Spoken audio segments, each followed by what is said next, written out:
എൻ്റെ പേര് നിയോ. ഞാൻ ഇവിടെ എറണാകുളത്തു നിന്നാണ്.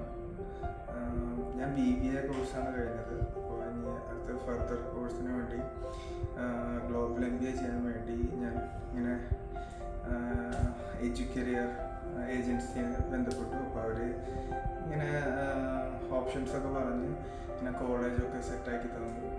ഭയങ്കര ഹെൽപ്പായിരുന്നു കേട്ടോ. ഇവരെല്ലാവരും ഭയങ്കര സർവീസൊക്കെ ആയിരുന്നു. നല്ല എനിക്കിഷ്ടപ്പെട്ടു. അങ്ങനെ ഇപ്പോൾ എനിക്ക് വിസ കിട്ടി. ഇനിയിപ്പോൾ സെപ്റ്റംബർ ഇൻടേക്കിൽ ഞാൻ തിരിച്ചു പോകും. ഞാൻ ഫ്രാൻസിലോട്ട് പോവാണ് ഹയർ സ്റ്റഡിക്ക് വേണ്ടിയിട്ട്. എഡ്യൂക്കേരിയർ എനിക്ക് ഭയങ്കര സപ്പോർട്ടിങ്. എന്ത് കാര്യത്തിനും നമുക്കൊന്നും പറയേണ്ട വന്നിട്ടില്ല. എല്ലാം അവർ ഭംഗിയായി ചെയ്തു തന്നു. Thank you for everything.